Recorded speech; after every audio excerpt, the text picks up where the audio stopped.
Hello tunin wa si thing cham chanela inam sung wa dinga comedian min thang ta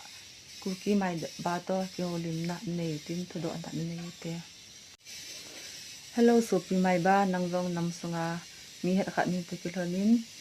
thu do nom ke nein ama se pen te in namin ta ato na khomin hin se yo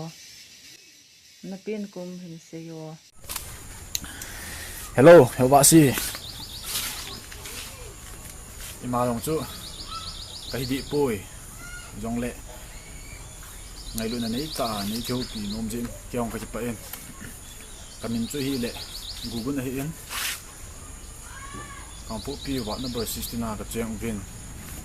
atar ka lung ju ya ka pin kum chu le tu thoi na he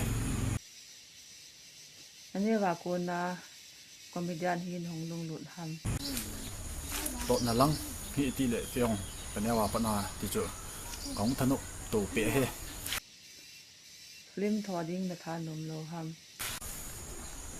film hi ka tha nom tho ve keong thing pen ki sei le tho no me hin la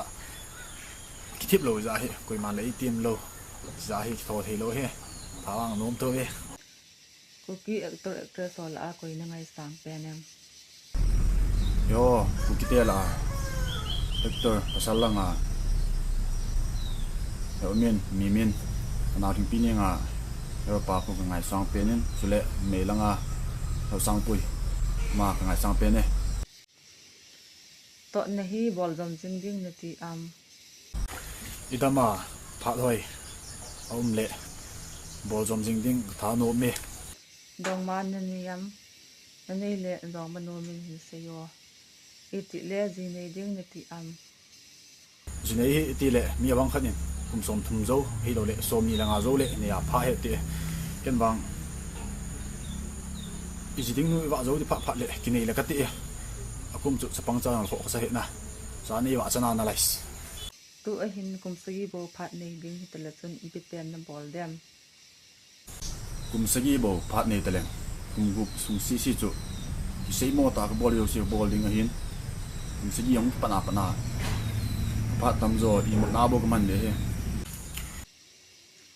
nam sunga dinga mi het khat nin thikilon achai na ding in nam mi te ko ma epi se do min yam hin se yo tu nam zo si bon so vin yum na chek vin khat khat taw nan dial do to jing tin jong le he wa si ma channel hi support jing tin pan halan law te ti chu sei nom ben ta hi